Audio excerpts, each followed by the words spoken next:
दोस्तों, स्वागत है आपका मेरे YouTube चैनल इंग्लिश बाबू पर। और आज मैं फिर हाजिर हूँ आपके साथ एक नई स्टोरी लेकर। और दोस्तों, आज जो स्टोरी मैं आपके लिए लेकर आया हूँ ये एक फ़नी स्टोरी है। बहुत ही मज़ेदार कहानी है, सुनकर आपको बहुत ही ज़्यादा मज़ा आएगा क्योंकि जो कहानी है बहुत ही इंटरेस्टिंग है। उसके अलावा ह्यूमर से और क्या कह सकते हैं कि फ़न से भरी हुई है, तो बहुत ही फ़नी स्टोरी है। और उसके अलावा दोस्तों, आज की स्टोरी में आपको कुछ नए वर्ड मीनिंग सीखने को मिलेंगे, उनकी करेक्ट प्रोनाउंसिएशन के बारे में पता चलेगा। और हमेशा की तरह जो इसका ग्रामर का पार्ट है उसे बिल्कुल डिटेल में कवर करेंगे, तो एक एक स्ट्रक्चर को आप बहुत आसानी से सीख पाएंगे। तो चलिए दोस्तों, आज की इस कहानी को हम शुरू करते हैं और सबसे पहले कहानी का टाइटल देखते हैं। कहानी का टाइटल है आ वाइल्ड गूज चेज। क्या मतलब हुआ? वाइल्ड का मतलब है जंगली, गूज मतलब बत्तख, और चेज का मतलब है पीछा करना। तो दोस्तों, यदि आप इसकी मीनिंग निकालेंगे तो ये इसकी मीनिंग निकलेगी एक जंगली बत्तख का पीछा। लेकिन दोस्तों, यहाँ पर ये गलत है क्योंकि ये एक फ्रेज़ है। तो यदि आप इसकी अलग अलग वर्ड देखेंगे तो उसकी मीनिंग निकलेगी। लेकिन ये जो वाक्य है, ये जो सेंटेंस है, ये एक फ्रेज़ है जिसका अर्थ होता है निरर्थक खोज। इस तरह की खोज जिसका कोई फ़ायदा ना हो, या इस तरह की खोज या इस चीज़ की ऐसी कोई खोज करना, ऐसी चीज़ की खोज करना जो वास्तव में है ही नहीं। तो इस तरह की खोज को निरर्थक खोज कहा जाता है, जिसे इंग्लिश में अ वाइल्ड गूज चेज कहते हैं, जो कि एक फ्रेज़ है। तो दोस्तों, आप इसकी मीनिंग को नोट कर सकते हैं। अ वाइल्ड गूज चेज एक फ्रेज़ है जिसका अर्थ है निरर्थक खोज। तो दोस्तों, ये आज की इस कहानी का टाइटल है, शीर्षक है। अब मैं इसे पढ़ना शुरू करता हूँ। आपसे रिक्वेस्ट है आप इसे ध्यान से सुने। यदि आपको कहानी अच्छी लगे तो आप इसे लाइक भी ज़रूर करें। तो चलिए इसको शुरू करते हैं। Tenali Raman travelled all over Vijayanagar kingdom, sometimes on the king's work and sometimes on his own. क्या अर्थ हुआ? दोस्तों, ये जो हमारा वाक्य है ये पास्ट इंडेफिनिट का अफर्मेटिव वाक्य है, जहाँ सेकंड फॉर्म का प्रयोग किया जाता है। ट्रैवल का मतलब होता है यात्रा करना, सेकंड फॉर्म में travelled. Tenali Raman travelled all over Vijayanagar kingdom. जो तेनाली रमन थे वो पूरे विजयनगर में यात्रा करते थे। Sometimes on the king's work, कई बार राजा के काम से, and sometimes on his own, और कई बार वो यात्राएं खुद से करते थे। One day he was returning to Hampi when night fell. क्या अर्थ हुआ? दोस्तों, ये जो वाक्य है ये पास्ट कॉन्टिन्यूस का सेंटेंस है, जहाँ वॉज वर्क के साथ फोर्थ फॉर्म लगाई जाती है। रिटर्न का मतलब होता है वापस आना। एक दिन, one day he was returning to Hampi, वह हम्पी वापस आ रहे थे। वैन नाइट फेल, जब रात हो गई। और दोस्तों, ये फॉल की सेकंड फॉर्म है। FALL फॉल मतलब गिरना, सेकंड फॉर्म में फेल। तो नाइट फेल का मतलब ये नहीं हुआ कि रात गिर गई, नाइट फेल का मतलब वो रात हो गई। चलिए आगे देखिए। It was a cold windy night. दोस्तों, कोल्ड ठंडा और विंडी मतलब हवा वाला। It was a cold windy night मतलब ये एक ठंडी और हवा वाली रात थी। And rain began to fall heavily, और जो बारिश थी वो बहुत ही ज़ोर से होने लगी, बहुत ज़ोर से बारिश होने लगी। As he looked for a shelter, और शेल्टर मतलब होता है शरण, आश्रय। और वो शरण मतलब शरण देखने लगे, मतलब उन्होंने शरण ढूंढी। आगे देखिए।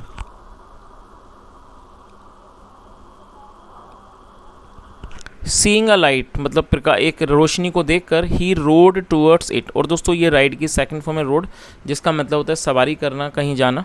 ही रोड टूवर्ड्स इट, वो उसकी ओर चल दिए। एंड सॉ, और देखा, दैट की ही हैड रीच्ड एन इन। और दोस्तों, इन का मतलब होता है सराय, और इस वाक्य में हैड के साथ थर्ड फॉर्म का प्रयोग किया गया। ये हमारा पास्ट परफेक्ट का वाक्य है।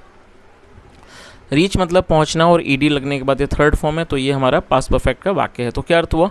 ही हैड रीच्ड एन इन, वो एक सराय में पहुंच चुके थे। रिलीव्ड, दोस्तों रिलीव्ड एडजेक्टिव है जिसका मतलब है चिंता मुक्त। अब वो चिंता मुक्त थे। He got off his horse, और गेट ऑफ मतलब उतरना, सेकंड फॉर्म में got off.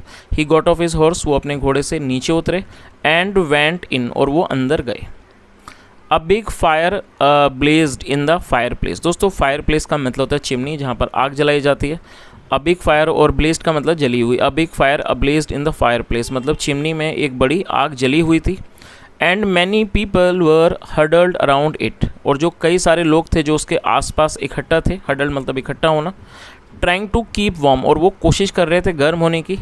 There seemed to be such a crowd, और वहाँ इतना ज़्यादा क्राउड मतलब भीड़ लग रही थी, प्रतीत हो रही थी।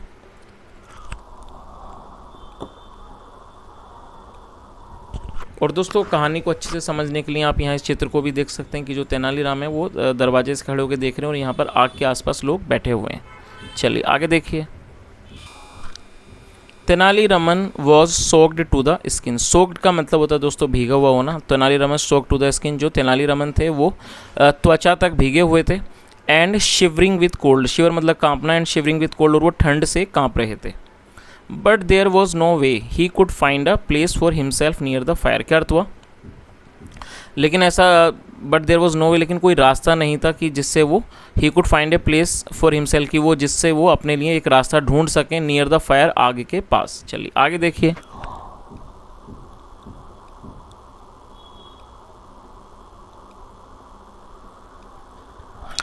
The innkeeper came up to him and said. दोस्तों इन कीपर का मतलब होता है कि सराय का रखवाला, जो सराय की देखभाल करता है उसे इन कीपर कहा जाता है।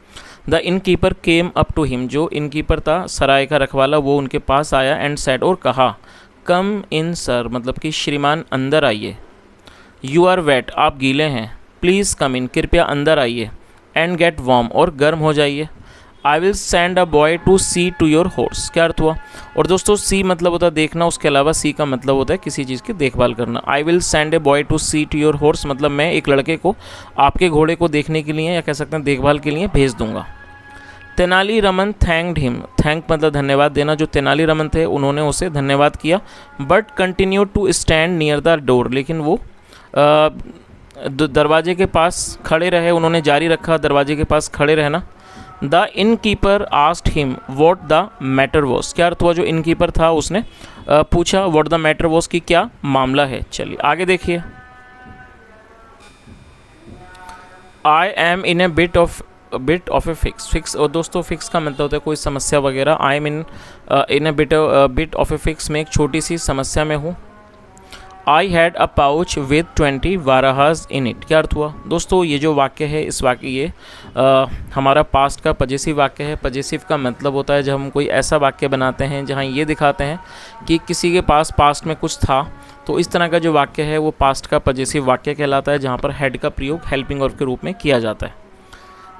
और दोस्तों वाराहास को भी आप नोट कर सकते हैं। वाराहास जो है वो सोने के, गोल्ड कॉइन्स के लिए इस वर्ड का प्रयोग किया जाता था पहले समय में, तो उसे वराहस कहा जाता है। तो इस लाइन का क्या अर्थ हुआ? आई हैड ए पाउच, मतलब मेरे पास एक पाउच था, विद 20 वराहस इन इट, मतलब जिसके अंदर 12 वराहस थे।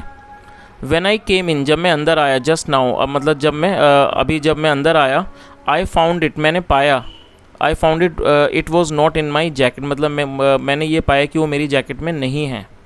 I must have dropped it on the way, और मैंने इसे अवश्य ही रास्ते में गिरा दिया होगा। आई मस्ट गो बैक, मुझे अवश्य ही वापस जाना चाहिए। एंड लुक फॉर इट, और उसे ढूंढना चाहिए। और दोस्तों आप इस वर्ड को नोट कर सकते हैं, लुक का मतलब देखना, लेकिन लुक के साथ जब आप फॉर लगाएंगे तो लुक फॉर मतलब ढूंढना। तो उन्होंने क्या कहा? आई मस्ट गो बैक, मुझे ज़रूर वापस जाना चाहिए। एंड लुक फॉर इट, और उसे ढूंढना चाहिए। बट दिस रेन, लेकिन ये बारिश। एंड ही स्टॉप्ड स्पीकिंग, और वो मतलब कि बोलते बोलते वो रुक गए। आगे देखिए। The man near the fire had heard him. और दोस्तों इस वाक्य में भी हैड के साथ थर्ड फॉर्म का प्रयोग किया गया है। ये हमारा पास्ट परफेक्ट का वाक्य है। पास्ट परफेक्ट मतलब जब पास्ट में कोई भी क्रिया का पूरा होना पाया जाता है। हियर मतलब सुनना, और ये थर्ड फॉर्म है हर्ड। और दोस्तों M-A-N मैन मतलब आदमी, वो एक व्यक्ति के लिए यूज होता है, एक आदमी के लिए, वो सिंगुलर नाउन है। और उसका जो प्लूरल नाउन है वो होता है M-E-N। तो आप इस वर्ड को ध्यान से मतलब इसको समझें कि यदि आप ये दिखाना चाहते हैं कि एक आदमी था, तो उसके लिए आपको M-A-N लगाना होगा, जो कि सिंगुलर नाउन है। और मैन का जो प्लूरल है वो है मैन, M-E-N। तो क्या अर्थ हुआ? The man near the fire had heard him, जो लोग थे, मतलब जो आदमी थे आग के पास, उन्होंने उनकी बात को सुन लिया। दे स्टूड अप, वो खड़े हो गए। क्विकली, जल्दी से। सर, श्रीमान, प्लीज़ कम इन, कृपया अंदर आइए। एंड सिट डाउन हेयर, और यहाँ बैठ जाइए। वी विल हेल्प यू, हम आपकी मदद करेंगे। Find your pouch of money, आपके पैसों का जो पाउच है, जो थैली है, उसको ढूंढने में हम आपकी मदद करेंगे। चलिए आगे देखिए। You are all so kind, आप सब बहुत दयालु हो। सेड द क्लेवर तेनालीरामन, और क्लेवर मतलब चालाक तेनालीरामन ने कहा कि आप सब बहुत दयालु हो। बट लेकिन, द रेन, लेकिन बारिश। एंड अगेन ही स्टॉप्ड, और दोबारा से वो रुक गए। द मैन सेड, जो आदमी थे उन्होंने कहा, इट्स ओनली रेन सर, उन्होंने क्या कहा कि इट्स ओनली रेन सर मतलब श्रीमान ये सिर्फ बारिश है। We will find your bag and bring it soon, मतलब हम आपके बैग को उस थैले को ढूंढेंगे एंड ब्रिंग इट सून, और उसे जल्दी वापस लाएंगे। ब्रिंग इट सून और उसे जल्दी लाएंगे, ब्रिंग मतलब लाना। And they all left to hunt for the pouch of gold. क्या अर्थ हुआ? और दोस्तों ये लीव की सेकंड फॉर्म है। लीव का मतलब होता है निकलना या फिर रवाना होना, और उसकी सेकंड फॉर्म है लेफ्ट। और दे का मतलब होता है वे या फिर वे लोग। जब सब्जेक्ट में एक से ज़्यादा व्यक्ति शामिल होते हैं तो दे का प्रयोग किया जाता है सब्जेक्ट के तौर पर। तो क्या अर्थ हुआ? And they all left to hunt for the pouch of gold. और हंट का मतलब दोस्तों, हंट का मतलब शिकार करना होता है, उसके अलावा किसी चीज़ को ढूंढना खोजने को भी हंट कहा जाता है। तो इस पूरी लाइन का क्या अर्थ हुआ? एंड दे ऑल लेफ्ट, और वो सभी चले गए, to hunt for the pouch of gold, उस सोने के जो सोने का जो पाउच था उसको ढूंढने के लिए वो सब लोग चले गए। चलिए आगे देखिए। The in keeper looked at Tenali Raman and gave him a big green. क्या अर्थ हुआ? जो इन कीपर था लुकड एट तेनाली रमन, उसने तेनाली रमन को देखा, and gave him a big green, और उसको उसने एक बिग ग्रिन, दोस्तों ग्रिन का मतलब होता है किसी बनावटी हंसी, बनावटी मुस्कान, और उसने उनको एक बनावटी मुस्कान दी। यू, आप, श्रीमान, sir, should be a great story teller, आप अवश्य, आप जरूर, you should be a great story teller मतलब आप जरूर एक कहानी बताने वाले होंगे या कोई लेखक होंगे। कम टू द फायर, आग के पास आइए, एंड गेट ड्राई, और गर्म हो जाइए, एंड वार्म मतलब सूख जाइए, गेट ड्राई एंड वार्म, और गर्म हो जाइए। Let me bring some hot milk for you, मतलब मैं आपके लिए एक थोड़ा some hot milk for you, मैं आपके लिए गर्म दूध लाता हूँ। And Tenali Raman stressed out near the blazing fire, और जो तेनाली रमन थे स्ट्रेस्ड आउट, उन्होंने अपना मतलब वो वहाँ पर फैल कर बैठ गए, नियर द ब्लेजिंग फायर, जलती हुई आग के पास। Putting is clothes around to dry, और अपने putting is clothes around to dry, अपने कपड़े उसके आसपास रखते हुए उसको सुखाने के लिए।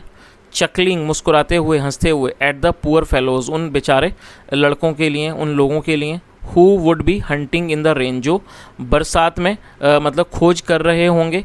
एंड द डार्क, और अंधेरे में, फॉर ए पाउच, उस पाउच की, दैट वॉज नॉट देयर, जो वहाँ पर नहीं है। तो दोस्तों मैं उम्मीद करता हूँ कि जो कहानी है, कहानी आपको बहुत अच्छे से समझ आई होगी। कई बार ये कहा जाता है कहानी में रीड बिटवीन द लाइन करना होता है, मतलब कि कहानी के अंदर, लाइनों के अंदर से ही उसका मतलब निकाला जाता है। तो इस कहानी का यदि आप अर्थ निकालेंगे तो जहाँ तक मैं समझता हूँ आपको भी कहानी अच्छे से समझ आई गई होगी। जैसा हमने कहानी में देखा कि यदि कहानी को शुरू से हम देखें तो जो तेनालीराम थे जो आ रहे थे, और जब उन्होंने देखा कि बारिश वगैरह है तो वो एक सराय में गए, लेकिन वहाँ इतनी भीड़ थी कि वो आग के पास नहीं पहुँच पा रहे थे। फिर उन्होंने अपना दिमाग चलाया और उन्होंने क्या करा कि इस तरह की एक झूठी कहानी उन्होंने पेश कर दी उन लोगों के सामने। ज़ोर से बोला कि मेरी एक मतलब एक पाउच खो गया जिसमें 12 सोने के सिक्के थे, वराहास थे। और जब ये बात उन लोगों ने सुनी जो वहाँ इकट्ठे थे, आग सेक रहे थे, वो जल्दी से उठे, क्योंकि जाहिर सी बात है वो लालच में आ गए और उन्हें लगा कि यदि हम ढूंढेंगे तो शायद हमें भी उसमें कुछ फ़ायदा हो। तो वो जल्दी से उठे और वो उस आग से हट गए और वो ढूंढने चले गए। और जब वो लोग वहाँ से हट गए तो वो जगह खाली हो गई और जो तेनालीरामन थे उनको आग के पास बैठने का मौका मिल गया, क्योंकि उनका शरीर जो पूरी तरह से गीला था और उन्हें वहाँ पर बैठना था, कपड़े भी सुखाने थे। तो इस तरह से उन्होंने अपना दिमाग चलाया और उन सबको वहाँ से बिना किसी भी लड़ाई झगड़े के वहाँ से उठा दिया। और वो लोग बरसात में ऐसी चीज़ को ढूंढने के लिए चले गए जो वास्तव में वहाँ पर थी ही नहीं। तो दोस्तों मैं उम्मीद करता हूँ कहानी आपको अच्छी लगी होगी। यदि कहानी अच्छी लगी हो, मेरा पढ़ाने का प्रयास भी अच्छा लगा हो, तो आपसे रिक्वेस्ट है वीडियो को लाइक करें, शेयर करें, चैनल को जरूर सब्सक्राइब करें। और यदि कहानी के बारे में आप कुछ कहना चाहें तो आपका स्वागत है। सुनने के लिए thank you so much. Have a nice day and bye.